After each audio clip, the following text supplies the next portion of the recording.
بالعروة الوثقى لا انفصام لها والله سميع عليم।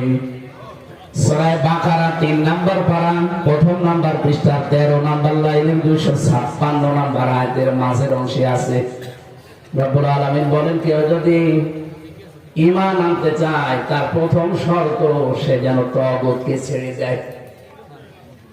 তাগুত ছেড়ে দেওয়ার পরে কোন মানুষ যদি ঈমানের দাবি করে ও যেন এমন মজবুত রশি ধারণ করেছে যা কোনোদিন ছেড়ে যাবে না। জোরে বলেন সুবহানাল্লাহ। তাহলে আমাদের ঈমান আনার আগে আরেকটা কাজ আছে, এই শর্ত দিচ্ছে কে? আল্লাহ। বলেন বলেন আল্লাহ। আমাদের সবার মেনে নেওয়া লাগবে আমাদের ঈমান আনার আগে, সেটা তাগুত ছেড়ে দেওয়া লাগবে।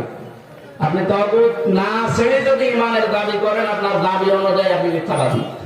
এখন তাগুত কি? এটা কি খাওয়া লাগে? কি তাগুত কি? তাগুতের 4টা অর্থ আছে।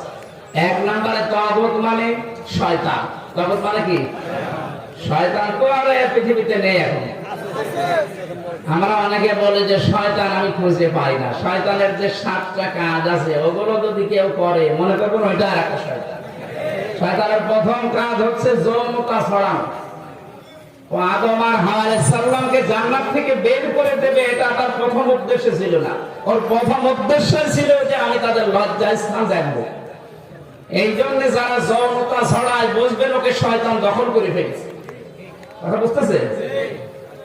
অনেক ধনী মানুষ আমরা দেখতে পাই তাদের মোবাইল দামি হয়, তাদের ঘড়ি দামি হয়, তাদের শার্ট দামি হয়, তাদের গাড়ি দামি হয়, বাড়ি দামি হয়, কিন্তু তাদের মেয়ে আর বউ একেবারে কম দামি।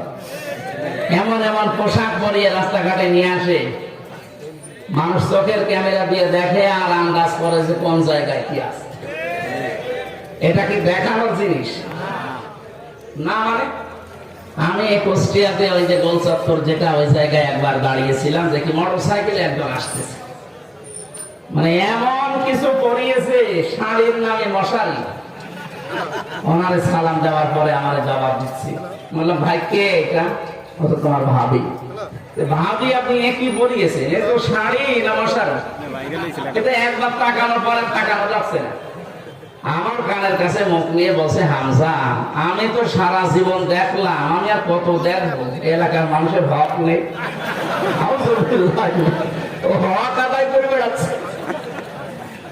দেশের বহু মানুষ এই হক আদায় এখন ব্যস্ত আছে। এক কথা বোঝেন, আমরা কি এরকম করবো? আপনার স্ত্রীর সৌন্দর্য দিয়েছেন আল্লাহ শুধু আপনার জন্য। সম্মানিত মা বোন যারা বিভিন্ন জায়গায়